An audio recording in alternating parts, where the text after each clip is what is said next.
Even though we've had these very tragic, untimely, and traumatic experiences, it is because of our stories that change happens. I lost my fiance, Shane, to gun violence in 2018. We were basically planning our lives. And I remember the last time seeing him going on the train, and I essentially take for granted that moment. My brother, Luke John, was somebody that I was very close to. We grew up in the same house together. We cared about the same sports. When he was 30 years old, we lost him to gun suicide, and it was a really horrific experience. Gun violence, I always say, knocked on my door April 1st, 2015. And unfortunately, I received a call making me aware that my daughter's estranged husband had just shot and killed my daughter, Janaea, and my younger son, Donnell. And at that moment is when everything in my life changed. To not see him after that was very challenging because it messed with my head. I feel like I was walking around at that time in like complete daze, like unable to process a lot of the grief and the loss that I was feeling. When you talk about gun violence and kind of the way I lost Shane, it's hard. To find someone that truly understands is very difficult. I come from a Latino background, right? Like machismo, you don't show your feelings, you go through it, you tough it out. And I couldn't do that anymore. And it wasn't until like later on where Moms Demand came into my life where I was just like, you guys get it. I've been a member of the Everytown Survivor Network for about 2 years now.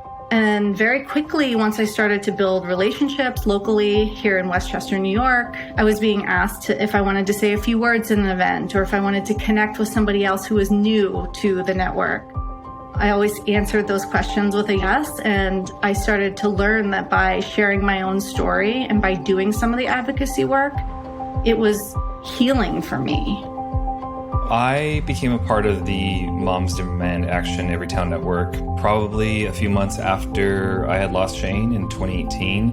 I remember attending and being like, I'm just going to stay in my lane and just learn as much as possible. But the amount of community that comes out of that was kind of mind-blowing. It's not that your family and friends don't support you, but there's nothing like speaking with people who have had similar experiences. Those moments are moments that you can't put a price tag on. You can't put a price tag on the relationships. I've found myself in moments where I feel like I literally cannot wake up because, feeling the pain and the anger from the loss of my brother just is so overwhelming. Going to the survivor groups offered through the network has just been a place for me to find tremendous amount of resources and frankly, just like love and acknowledgement.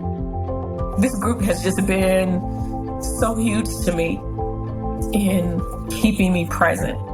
To know that you're special to somebody and that they have you in their thought process. It's just super amazing. I am surrounded by individuals who innately understand.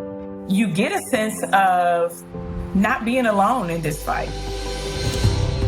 Traditionally, I think when I first initially heard the term survivor, I was just like, that doesn't make sense. I'm not a survivor. Like, I am a victim of this, but I truly do survive Shane every day. So when I think of survivor now, I am doing these things to honor him and to keep his memory alive.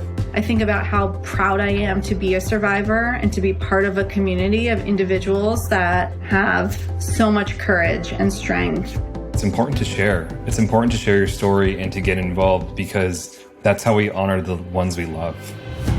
It's the way we process, it's the way we grieve, it's the way we bring community about us.